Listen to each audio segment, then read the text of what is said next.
So we're having a conversation and we were kind of like putting off filming. We were supposed to film this week and we're like, Nicole's like, I'm in so much pain. Let's not film. And then we had this whole phone conversation about being a victim, being a victor, not a victim. Yeah. And we talked about Joe Dispenza. Is that how you say his name? Joe Dispenza. And Joe talked Dispenza, about yeah. just like, your thoughts create your future. And I was like, we could film a podcast talking about some of the stuff we're talking about right now on the phone once you're healed, or we could film it while you're still in pain. Yeah. And I like expected a little pushback and you go, yeah, let's do it. Let's film tomorrow. And I love that because I think a message is so much more potent when you're in it. Yeah. If you like overcame something 20 years ago and you're talking about it, it's like, okay, you did go through that thing and that's powerful and you have that lived experience. But if you're able to say some of these, a lot of people aren't able to communicate or even say something like what we're going to say in this podcast while they're still in the pain. They're able to say it later because it's easier to say because they actually did become a victor. They did actually overcome that pain or they did move past it and step into healing or whatever. But while you're in it, it's harder to say. It takes a deeper level of faith. Yeah. I think, I think that's really, like these podcasts are like, again, relatability, and what a better time to do it when you're in the physical pain of it. Like, yeah, I agree with you. People just talk about how they overcame something, and then, people aren't on the journey with them, right? They just see that they overcame and they get to explain that. But I think what's really relatable is while I'm in the pain, how am I handling it? Yeah. And I will say, like last night, I barely slept. I literally had to stack pillows up and I literally slept like this because any pressure I put on the back was painful. That sucks. It sucks. And then I literally broke down crying. Like I was like, just please take it away. Please take it away. I just don't want to feel this pain anymore. And there was a part of me that's just like, what did I do? How did this happen? Yeah. It wasn't like, oh my God, what did I do? Like a victim. I was like, what did I do?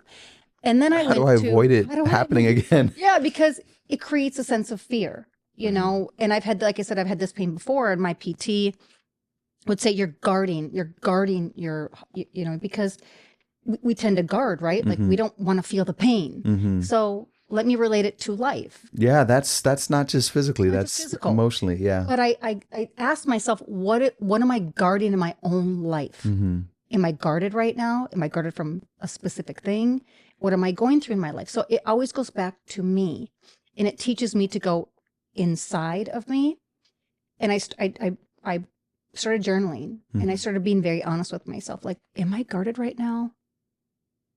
Oh, kind of guarded right now. Do you think there's ways that sometimes you can feel physical pain that's connected to an emotional pain? Absolutely. Like you think a part, like obviously you were putting up Christmas decorations, you hurt your arm, but do you think there's a part of a reason you're feeling that physical pain right now is because emotionally there's something there too, or vulnerability or something? And I'll say this because a week before that, I was talking to a friend and I said, gosh, I just feel the weight of the world on my shoulders. I literally said it. And I was like, I just feel the weight of feeling like I have to, like I'm there for my kids and I don't have the balance in that. So I literally spoke it. And it's like, oh, you spoke it and look at what happened. Now, some people be like, they don't even, the two aren't correlated. I don't believe that. I believe that they are correlated because like you said, the body keeps score in certain things. So if we look at ourselves as like a storage container, whatever we're thinking, our body stores. Yeah. So that's why it's so important to talk about the positivity and talk about being optimistic about it. Even though I'm in pain right now, what is going on in my mind?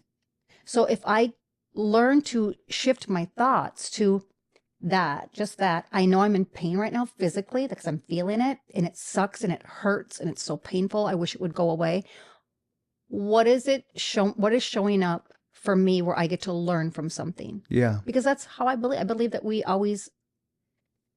connected to ourselves. Yeah. And when there's a lesson in everything. Yeah. When you're aware of yourself and you're aware of your choices or where your mind is, it's like, oh, of course, that makes total sense. Yeah. Something we were sensitive about filming this is like, you're like, I really don't want to come off like someone broke their leg, and it's like, oh, well, don't become a victim. If you just, if you just think, healing, like your leg will be fine. And I know that's not what you're saying. Like, and I think, you can communicate this in like a little bit more of a sensitive way, where it's not like, we're not saying if someone is feeling a physical pain, it's because their mindset isn't right or something like that. But how do you move from, if, someone has had a lot of pain in their life physically, and like, how can they move into a more, non-victim mindset?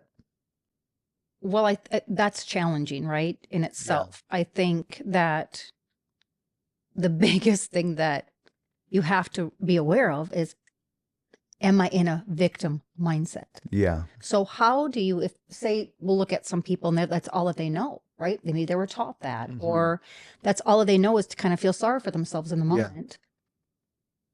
Yeah. I don't know. I don't have the answer to that, but self-growth, like you have to want to, you have to want, this is a hard, I don't even know how to maybe answer this one, because I knew it was a hard question. I don't know if there's, because it's not a specific answer. It's the willingness to be able to want to go inside yourself and say, what is this doing for me? Not what's it doing to me. Well, also the move from victim to victor doesn't mean that pain goes away. No. It means your mindset's changed. You're handling your pain the best that you can without blaming or giving a reason why it's there. Yeah. And to the negative degree. Yeah. If I can say to myself, again, it's how we talk to ourselves.